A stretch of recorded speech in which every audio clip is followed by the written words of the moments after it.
Breaking news చూస్తున్నాం. మాట్లాడితే దేవాలయం అంటారు. అది కాలేజ్ కాదు, విద్యాబుద్ధులు నేర్పే పవిత్రమైన చోటు అంటూ వంద చెప్తారు. ఇలా మాటలు నరకడంలో ఆయన తర్వాతే ఎవరైనా. మైక్ పట్టుకుంటే గంటలు గంటలు స్పీచ్ ఇచ్చే నటుడు మోహన్ బాబు యూనివర్సిటీలో అరాచకం రాజ్యమేలుతోంది. తల్లిదండ్రుల అసోసియేషన్ మోహన్ బాబుకు షాక్ ఇచ్చింది. తిరుపతిలోని ఆయన విద్యా సంస్థలపై all India council for technical education కు ఫిర్యాదు చేసింది. అడ్డగోలుగా ఫీజులు వసూలు చేస్తున్నారని కంప్లైంట్ చేశారు. బలవంతంగా యూనిఫామ్ కొనుగోలు చేస్తున్నారని ఆగ్రహం వ్యక్తం చేశారు. డే స్కాలర్స్ ఖచ్చితంగా మెస్లోనే తినాలని రూల్ పెట్టడంపై అసోసియేషన్ మండిపడుతోంది. మాట వినకపోతే బౌన్సర్లతో విద్యార్థులపై దాడులు చేయిస్తున్నారని కంప్లైంట్ చేశారు.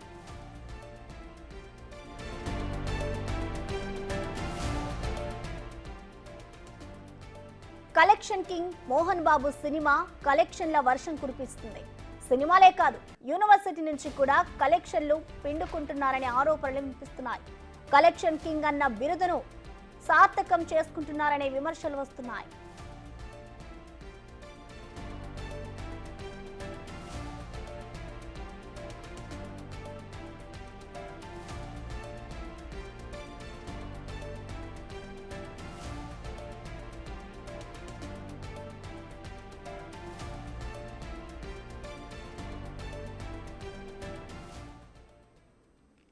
ఇదే అంశానికి సంబంధించి మరింత సమాచారాన్ని మా associate input editor Ganesh live ద్వారా అందిస్తారు. గణేష్, చెప్పండి, మోహన్ బాబుకి సంబంధించిన విద్యా సంస్థలపై అయితే ఇటు పేరెంట్స్ అసోసియేషన్ సభ్యులకైతే కంప్లైంట్ చేస్తారు. అసలు మోహన్ బాబు తీరుని మనం ఎలా అర్థం చేసుకోవాలంటారు గణేష్? మంచు ఫ్యామిలీ ఒక సంచలనాలకు కావచ్చు, లేకపోతే వివాదాస్పద అంశాలకు కావచ్చు, ఇప్పుడు కేంద్ర బిందువుగానే ఉంటుంది. అలాంటిది ఇప్పుడు ఏదైతే మోహన్ బాబు యూనివర్సిటీ కూడా అలాంటి వివాదంలోనే చిక్కుందని మనం చెప్పాలి. ఎందుకంటే గతం నుంచి కూడా అనేక వివాదాలు ఉన్నాయి. దానికి తోడు ఇప్పుడు మంచు యూనివర్సిటీకి సంబంధించి గతంలో శ్రీ విద్యానికేతన్ సంస్థగా ఉండే ఈ సంస్థ ఏదైతే ఉందో తిరుపతిలోన దాదాపు 9 సంస్థల సమాహారంగా, అంటే అటు ఇంజనీరింగ్ కావచ్చు, లేకపోతే పీజీ కావచ్చు, లేకపోతే అగ్రికల్చర్ కావచ్చు, పారామెడికల్ కావచ్చు, ఇలా దాదాపు 9 సంబంధించిన ఏదైతే విభాగాలు ఉన్నాయి ఇవన్నిటికీ కలిపి మనకి 2002లోన ఒక యూనివర్సిటీగా మోహన్ బాబు యూనివర్సిటీగా దీన్ని ఏర్పాటు చేశారు. అంతకుముందు 1992లోనే శ్రీ విద్యానికేతన్గా ఏర్పడిన సంస్థ తర్వాత ఇప్పుడు దాన్ని అటానమస్ యూనివర్సిటీగా దాన్ని ఒక గుర్తింపు తెచ్చుకున్నారు. యూజీసీ అఫిలియేషన్లోనే నడుస్తున్న సంస్థగా ఉంది. అయితే తాజాగా ఇప్పుడు వచ్చిన ఏదైతే తల్లిదండ్రులు కావచ్చు, విద్యార్థులు కావచ్చు, దీనిపైన ఒక ఫిర్యాదు చేశారు. ఈ ఫిర్యాదు ఎంత తీవ్రంగా చేశారంటే దాదాపుగా ఏదైతే ఈ కాలేజీలకి అనుమతినిచ్చే మనకి Andhra Pradesh state council of higher education సంబంధించినతో పాటు all India council for technical education కూడా చేశారు. దీనిపైన విచారణ జరిపి దీనిపైన ఖచ్చితంగా దీన్ని చర్యలు తీసుకోవాలని ఒక ప్రధానమైన డిమాండ్ అయితే తీసుకొచ్చారు. దీనికి సంబంధించి తల్లిదండ్రుల అసోసియేషన్ కూడా దీనికి సంబంధించిన కాపీలు అందజేశారు.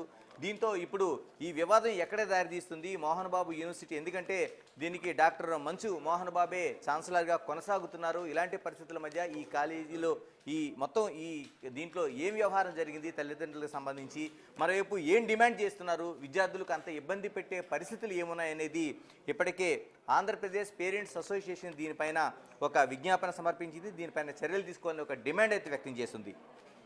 మనతో లైవ్లో పేరెంట్స్ అసోసియేషన్ ఆంధ్రప్రదేశ్ రాష్ట్ర కార్యదర్శి జి ఈశ్వరయ్య ఉన్నారు. ఈశ్వరయ్య గారు నమస్తే. సార్ నమస్కారం. గణేష్ గారు బాగున్నారా? ఈశ్వరయ్య గారు, నా వాయిస్ వినిపిస్తుందా? క్లియర్ గా వినిపిస్తుంది సార్. నా వాయిస్ వినిపిస్తుందా మీకు? రైట్. ఈశ్వరయ్య గారు నమస్తే. నమస్తే సార్. ఈశ్వరయ్య గారు, ఏంటి అసలు ఈ మోహన్ బాబు యూనివర్సిటీ అంత ముందు శ్రీ విద్యానికేతన్గా ఉండేది, 2002లో ఇప్పుడు మోహన్ బాబు యూనివర్సిటీగా ఒక విస్తృత పరిధి సంతరించుకుంది. ఏంటి ఇప్పుడు ప్రధానంగా వచ్చిన డిమాండ్ ఏంటి? తల్లిదండ్రులు విద్యార్థులు ఎటువంటి ఇబ్బందులు పడుతున్నారు? మీ దృష్టికి వచ్చిన అంశాలు ఏంటి? మరోవైపు ఈ all India council for technical కానీ లేకపోతే ఏపీఎస్సిహెచ్ఎస్ కానీ ఇచ్చిన ఫిర్యాదు ఏంటి?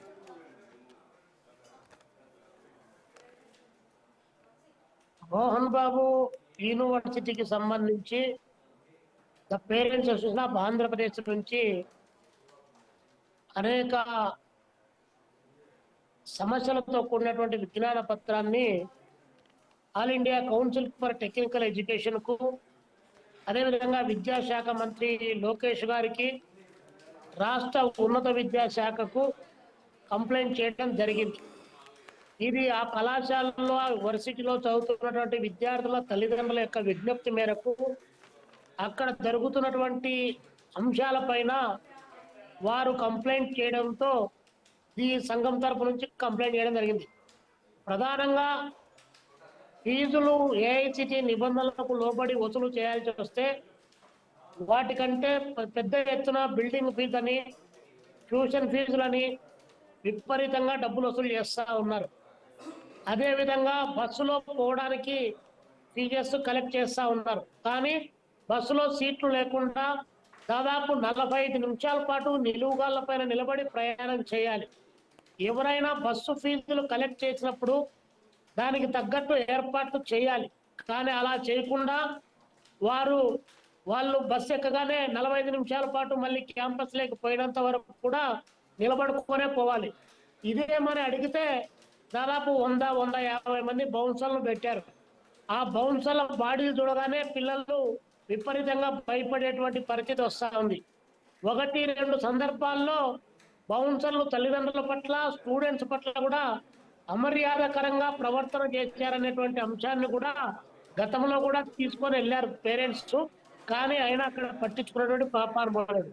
మెస్సు 2 గంటల 15 నిమిషాల నుంచి 3-15 నిమిషాల మధ్యలో దాదాపు 3 గంటల పైచిలకు 3:30 వరకు ఎవరైనా భోజనం చేయగలడానికి అవకాశం ఉంటుందా? కానీ ఈ పద్ధతిలో ఒక టైం బౌండ్ అనేటువంటిది లేకుండా, సరైనటువంటి పద్ధతిలో లేకుండా, ఇష్టారాజ్యంగా అడగడానికి అవకాశం లేకుండా చేస్తా ఉన్నారు. ఇవన్నీ ఒక మీద అయితే క్యాంపస్ లో ఇంకా 2 నెలలు కూడా పూర్తి కాలే అకాడమిక్ ఇయర్ ప్రారంభమై అక్కడ క్యాంపస్ లో పనిచేస్తున్నటువంటి లెక్చరర్లు వారి నైపుణ్యతను పరిగణలోకి తీసుకోలేదు.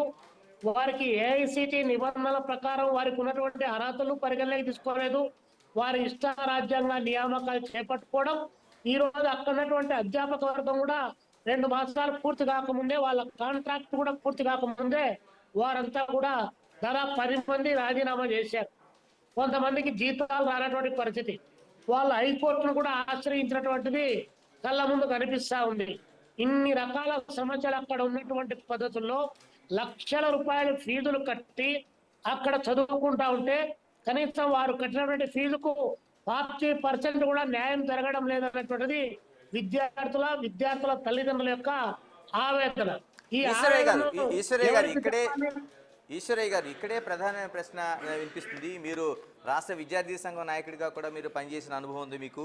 అంటే ఫీజు రెగ్యులేషన్ కమిటీ ఉంటుంది మనకి ఎక్కడికక్కడ.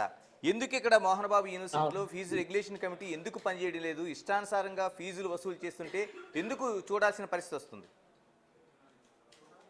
ఫీజు రెగ్యులేషన్ కమిటీ అనేటువంటిది ఒకటి కమిటీ ఫార్మేట్ చేశారు సార్. రాష్ట్ర వ్యాప్తంగా ఒక్కొక్క ఇంజనీరింగ్ కాలేజీకు అక్కడ ఇచ్చేటువంటి సౌకర్యాలను బట్టి వాళ్ళు ఇంత డబ్బులు వసూలు చేయొచ్చని చెప్పారు. కానీ ఇక్కడ వెరీ పర్టికులర్ ఈ యూనివర్సిటీలో, మోహన్ బాబు గారి యూనివర్సిటీలో వారు ఆడిందే ఆట పాడిందే పాట తప్ప అక్కడ స్టేట్ రెగ్యులేషన్ కమిటీ మరొకటి ఏ ఒక్కటి పనిచేయదు. ఇప్పుడే కాదు, ఈ సందర్భమే కాదు, వెరీ స్టార్టింగ్ శ్రీ విద్యానికేతన్ పెట్టినప్పటి నుంచి కూడా వారు లక్షల రూపాయల ఫీజులు వసూలు చేసేటువంటి పరిస్థితి. ఆ కాలేజీలో సీటు కావాలంటే క్యాంపస్ పేరు చాలా పెద్దగా ఉంది కాబట్టి అక్కడ సీటు కావాలంటే లక్షల డబ్బులు కట్టాల్సిందే. అక్కడ ఏఐసిటి నిబంధనలు, లేకపోతే 25% మేనేజ్మెంట్ కోటా, కరీంనగర్ కోటా, ఇవన్నీ కూడా ఒక దశలో అవి కూడా పనిచేయనటువంటి పరిస్థితి. కాబట్టి ఇక్కడ మోహన్ బాబు గారి కాలేజ్ అంటే ఆయన ఏం చేసినా కూడా చెల్లుబాటు అవుతుంది, ఆయన అడిగేటట్టు వాడే లీడర్ పద్ధతిలో వ్యవహారం